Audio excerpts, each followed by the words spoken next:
Se você já investe, provavelmente já ouviu falar dos fundos imobiliários, né, que são aqueles fundos negociados aqui no Brasil, e também dos REITs, né, que são os fundos imobiliários americanos, que são negociados lá nos Estados Unidos. E principalmente se você investe buscando renda, né, ou seja, colocar um patrimônio e aquilo te gerar renda passiva, com certeza você sabe um pouquinho mais sobre eles. Mas o que muita gente tem dúvida é qual que é a grande diferença de um fundo imobiliário hoje no Brasil, que te gera renda em real, para um REIT, né, que compra imóveis lá nos Estados Unidos e te gera renda em dólar. Qual que é mais interessante? Dividendos, né? Como que eles funcionam? Quais são suas grandes características? Então, a ideia desse vídeo é te mostrar essas diferenças e te mostrar qual talvez seria mais interessante para o que você busca, para a renda que você também quer ter lá na frente. Então, se você já gosta de fundos imobiliários, REITs e renda passiva, deixa sua curtida aqui embaixo que eu vou saber que você gosta desse tipo de vídeo.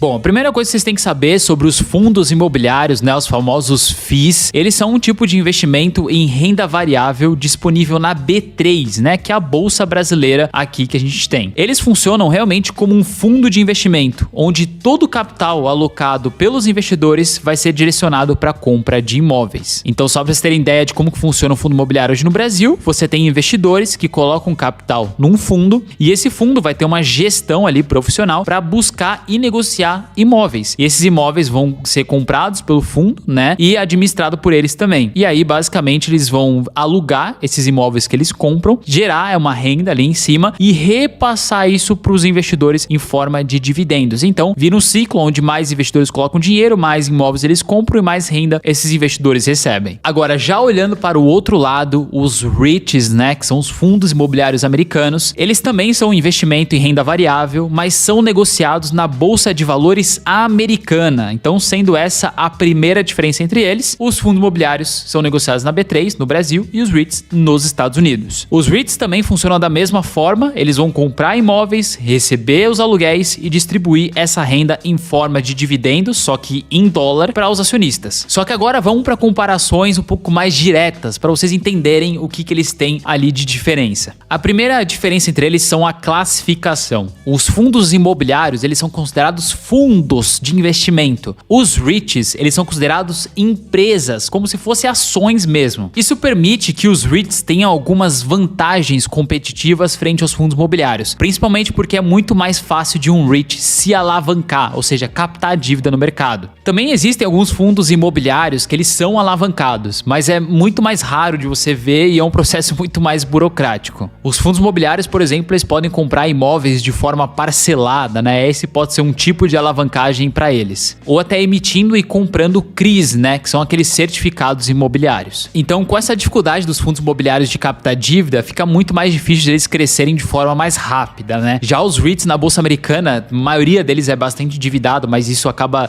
sendo um ciclo saudável para grande parte deles, onde eles conseguem crescer e ser mais lucrativos para pagar aquela dívida e continuar crescendo de uma forma um pouco mais alavancada, um pouco mais rápida do dinheiro que entra dos acionistas de fato, mas sim captando direto com os bancos. Agora, a segunda diferença entre os dois, né, fundo imobiliário e REIT, são os setores que tem disponíveis para você comprar. Então, só para vocês terem ideia, esse aqui são os principais setores hoje dos fundos imobiliários que a gente tem na B3. Então, a gente tem como principal, né, fundo de tijolo e fundo de papel. E aí, quando a gente olha para fundo de tijolo, a gente tem fundos educacionais, que aí são mais para escolas, né? Fundo de lajes corporativas, que aí são aqueles imóveis onde normalmente as empresas alugam, fundos de shopping, fundos de ativos logísticos, ou seja, daqueles galpões gigantescos, ou até mesmo fundos de hotéis. E aí depois eles têm fundo de papel, né, onde você tem fundos de dívidas e fundos de fundos, né, onde são fundos que compram outros fundos. Agora, quando você olha para os REITs, né, que são os fundos imobiliários americanos, os setores, eles são muito mais diversificados e isso é muito mais interessante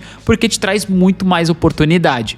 Então, por exemplo, eles têm um tipo de setor nos REITs que é chamado de data center, que são aqueles galpões gigantescos cheios de computadores. Isso é um tipo de tecnologia muito avançada que vai crescer cada vez mais nos próximos anos, mas hoje hoje, por exemplo, você não tem um fundo imobiliário no Brasil de data center. Nos Estados Unidos você tem. Você tem REITs aí gigantescos de residencial, né, que no Brasil ainda tá começando, de varejo, né, industrial, hotel, infraestrutura. Você tem REIT de antena, tá? Ou seja, que aluga aquelas antenas gigantescas. Você tem de self-storage, que são aqueles mini galpões que funcionam muito bem nos Estados Unidos, onde eles guardam bastante bugiganga, né? Você tem REIT de cassino, né? Cassinos grandes de Las Vegas, por exemplo. Você tem REITs de terras, tá? Ou até mesmo timber, que é madeira, ou seja, eles compram terra, plantam madeira e ganham dinheiro com a madeira vendida, assim, é um negócio muito doido. Então você tem uma ampla gama de diversificação de setores nos REITs, diferente dos fundos imobiliários, que eles são um pouco mais nichados. Isso porque o mercado ainda não é muito desenvolvido aqui no Brasil. Outra grande diferença entre eles é o tamanho de mercado.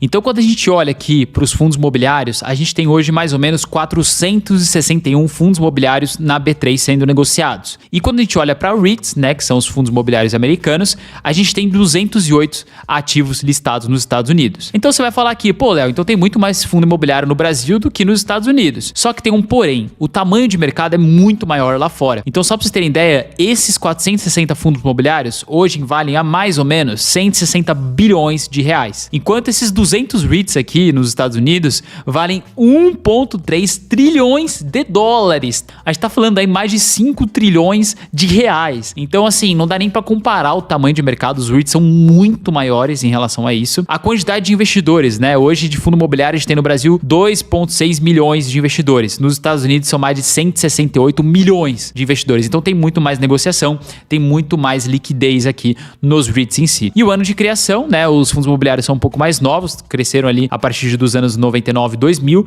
e os REITs existem desde 1960, então já tem um tempo mais de estrutura. E a grande diferença entre eles, que eu já vou até falar um pouquinho mais pra frente, é a quantidade de imóveis, né, que cada um deles tem dentro. Então, por exemplo, só um REIT aqui, né, o Realty Income, que tem mais de 15 mil imóveis dentro dele, tem mais imóveis do que todos os fundos imobiliários, do que todos esses 460 fundos imobiliários somados, né? Então, se você pegar todos os fundos imobiliários, somar todos os imóveis que eles compram, não dá um REIT nos Estados Unidos. Então agora já indo para essa grande diferença da quantidade de imóveis, só para vocês terem noção da grandiosidade. O XPLG, né, que é um fundo imobiliário aqui negociado no Brasil de galpão, ele possui hoje 17 imóveis em 6 estados do Brasil. Agora, quando a gente olha o PLD, que é um REIT do mesmo setor, né, ou seja, de galpão logístico, ele vai ter aí mais de 5.600 imóveis espalhados por 50 estados dos Estados Unidos e outros 12 países. Outro exemplo é o TRFX11, um fundo imobiliário do setor de varejo aqui no Brasil, que possui 31 imóveis em 8 estados do Brasil. Enquanto isso, o Realty Income, né, que é um REIT do mesmo setor também de varejo, possui mais de 15 mil imóveis em 9 países diferentes. Então, essa diferença, ela é absurda entre um REIT e um fundo imobiliário, né? Você consegue ter muito mais diversificação e muito menos risco investir no REIT, né? Porque vamos supor que um dos 30 imóveis de um fundo imobiliário aqui deixe de ser alugado. Você vai ter um percentual de vacância maior, né? Ou seja, a quantidade total de imóveis alocados em percentuais vai ser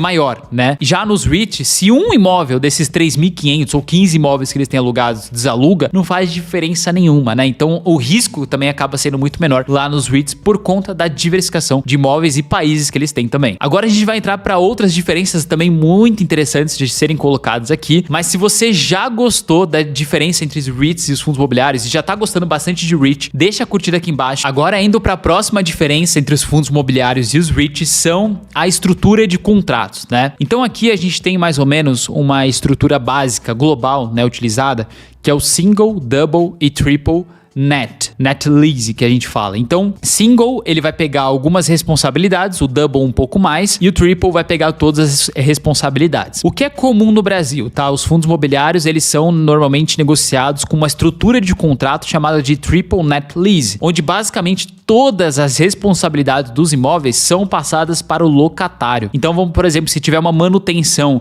durante a locação daquele imóvel, quem fica responsável por pagar essa manutenção é o inquilino, é quem está alugando aquele imóvel. Já nos Estados Unidos, a gente tem uma diversificação de contratos. Então, não necessariamente todos vão ser triple net. Grande maioria é triple net lease, mas você tem alguns como double net ou single net, onde as responsabilidades elas são divididas entre o inquilino e o proprietário do imóvel, tá? Então, nos Estados Unidos você não tem exatamente uma estrutura de contratos definido, vai depender ali de cada tipo de REIT. Já no Brasil, eles são mais triple net lease. E aí eu dou um ponto positivo para os fundos imobiliários, porque esse tipo de estrutura, triple net lease, ele é bem interessante porque você acaba tendo uma projeção de quanto você vai ganhar lá na frente muito certinha, né? Porque independente do que aconteça com o imóvel, a manutenção que tem que ser feita, eles não vão deixar de ganhar o que tem que ser recebido, né? Só que isso também não deixa de existir nos Estados Unidos. Tem vários REITs aí, triple net lease, e então você também vai entrar nessa estrutura aqui bem parecida com fundos imobiliários. Agora, já olhando em outra grande diferença, a gente tem em relação à tributação. Então, o que acontece, tá? Isso olhando para quem é brasileiro, tá? Se você compra um fundo imobiliário aqui no Brasil, você vendeu ele com lucro, você tem que pagar imposto.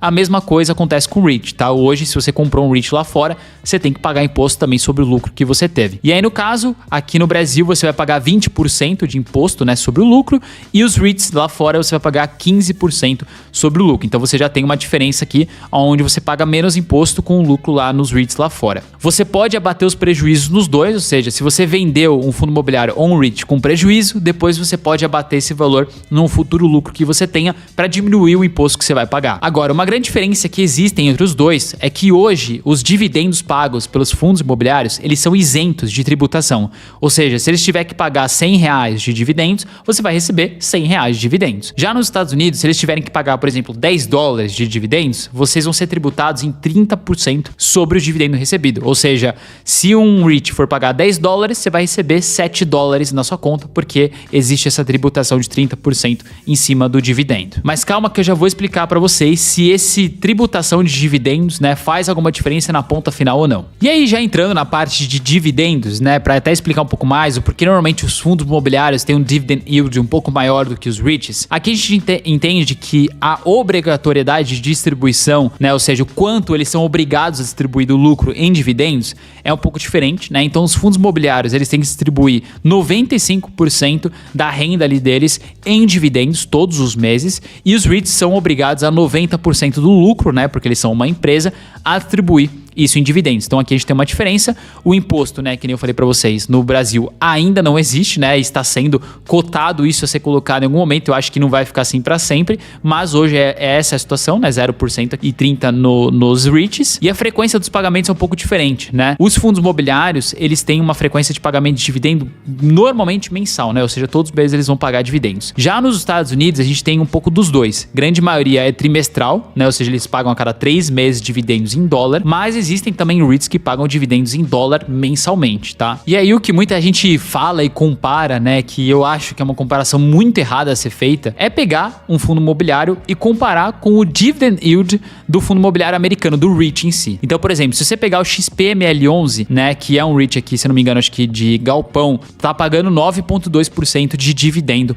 ao ano. Já o REG, né, que é do mesmo setor, tá pagando 4% ao ano em dólar. Então a gente já tem uma diferença aqui, não dá pra se comparar percentual com percentual. Primeira coisa, o REIT lá fora tá pagando em dólar, aqui você tá recebendo em real. Segunda coisa, existe uma diferença gigantesca de inflação entre os países. No Brasil, a inflação média aqui é de 6%. Nos Estados Unidos, a inflação média é de 2%. Então o seu dinheiro ele perde muito mais valor aqui no Brasil do que nos Estados Unidos. Então isso já conta muito. Segunda coisa, os juros aqui no Brasil, normalmente eles pagam um pouco mais, né? Então você tem aqui a taxa Selic pagando às vezes 10%, 11%. Nos Estados Unidos, a taxa de juros máxima que normalmente eles chegam é 5%, 4%, e normalmente ela fica próxima ali de 1 a 2% de taxa de juros. Então isso também modifica o quanto, né, de risco, ou quanto aqueles REITs ou fundos vão pagar de dividendos. Mas o que você vai ter que olhar sempre não é só isso, tá? Porque, primeiro, né, um dividend yield maior não quer dizer que aquele fundo imobiliário é melhor, né? Você tem que ver ali qualidade. Segunda coisa, rentabilidade, tá? Porque os dividendos, eles não são de graça, eles saem do preço da ação. O que você tem que ver é a rentabilidade ao longo do tempo, que eu vou mostrar isso aqui para vocês, se vale a pena manter um REIT ou um fundo imobiliário na carteira, tá? E aí que a gente entra agora nessa aba de rentabilidade, que é o que realmente importa, o quanto cada um iria render para você. Primeiro vamos comparar aqui nos últimos 10 anos, 2 REITs do mesmo setor, né, que é a de lajes corporativas. A gente tem o ARI, né, que é um REIT americano, né, que traz rentabilidade em dólar, e o HGRE, que é um de laje corporativa, né, um fundo imobiliário, que rendeu 106% e o ARI 113% nesses últimos 10 anos. Lembrando que o ARI é em dólar e o fundo imobiliário é em real. Então eu já vou falar um pouquinho mais sobre isso, porque você tem que contabilizar a rentabilidade do dólar nesse período. Mas aqui contabilizando somente rentabilidade bruta, tá? As rentabilidades são bem parecidas, né? Não tem uma distância muito grande. Agora, se você tira os dividendos, né, que ela pagou ao longo dos anos, no caso do HGRE11, você estaria no prejuízo em 12%. Ou seja, se todo o dividendo que o HGRE pagasse nos últimos 10 anos, você utilizasse ele, o seu patrimônio teria caído 12%, tá? Então você teria usado os dividendos e ainda teria perdido 12% do seu patrimônio. Agora, com o ARI já foi diferente. Você teria ganhado 56% de valorização no seu patrimônio, mesmo não reinvestindo os dividendos que ele pagou durante todo esse período. Então, às vezes, para você criar uma renda sustentável, para que você não perca patrimônio ao longo dos anos, seria talvez mais interessante pelos REITs, né? A depender também da diferença entre eles. Porque pode ser que algum fundo imobiliário seja melhor que um REIT, então vai depender muito da comparação. A mesma coisa acontece se a gente comparar a rentabilidade sem reinvestir os dividendos do EGP, né, que é um REIT de galpão nos Estados Unidos, e do HGLG11, que é super conhecido, né? Nos últimos 10 anos, o HGLG11, sem reinvestir os dividendos, entregou 44%, e o EGP, 151%. Então, você tem que olhar não só dividendo, mas rentabilidade, porque não adianta nada você perder patrimônio e ganhar em dividendo, tá? Na ponta final, somados, isso tem que valer mais, né, do que você só olhar para um dos lados em si. Então, por isso que é legal olhar sempre dessa forma. E aí que entra um outro ponto que muita gente deixa de considerar, principalmente se você é brasileiro, porque quando você investe lá nos REITs, você tira seu dinheiro de real e coloca em dólar. Então você tem que contabilizar também a rentabilidade do dólar, né, frente ao real ao longo do período que você está investindo. Só para vocês terem ideia, nos últimos 10 anos, o dólar se valorizou cerca de 132% frente ao real. Então eu fiz uma conta básica aqui considerando a rentabilidade do dólar também, só para vocês terem ideia do potencial. Tá? Aqui eu tô pegando o HGLG11, que é um fundo imobiliário, e o EGP também, que é um REIT, só que os mesmos do setor de galpão, só que o EGP, um REIT americano, e o HGLG, um fundo imobiliário. Então o HGLG ele teve uma rentabilidade maior, né, nos últimos 10 anos em percentuais do que o EGP, que é o REIT americano. Aí você vai falar, beleza, até aí tudo bem. Só que se a gente tivesse colocado aqui R$ 1.100 em 2014 no HGLG11 e R$ 1.100 no EGP em 2014, na ponta final, no HGLG você teria R$ 4.400.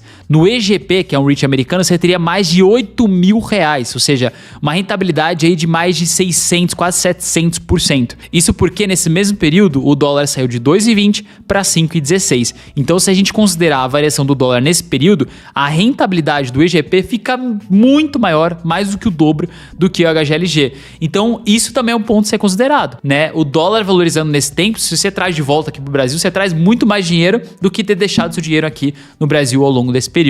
Então por isso que eu gosto também bastante dos REITs e por isso que eu invisto grande parte do meu patrimônio lá nos Estados Unidos. Bom, agora me diz aqui nos comentários o que você achou dessa comparação, o que você mais gosta de investir, e não esqueça de deixar curtida aqui embaixo e se inscrever no canal, que ajuda a gente bastante a crescer a cada vez mais. A gente se vê no próximo vídeo, valeu, até mais!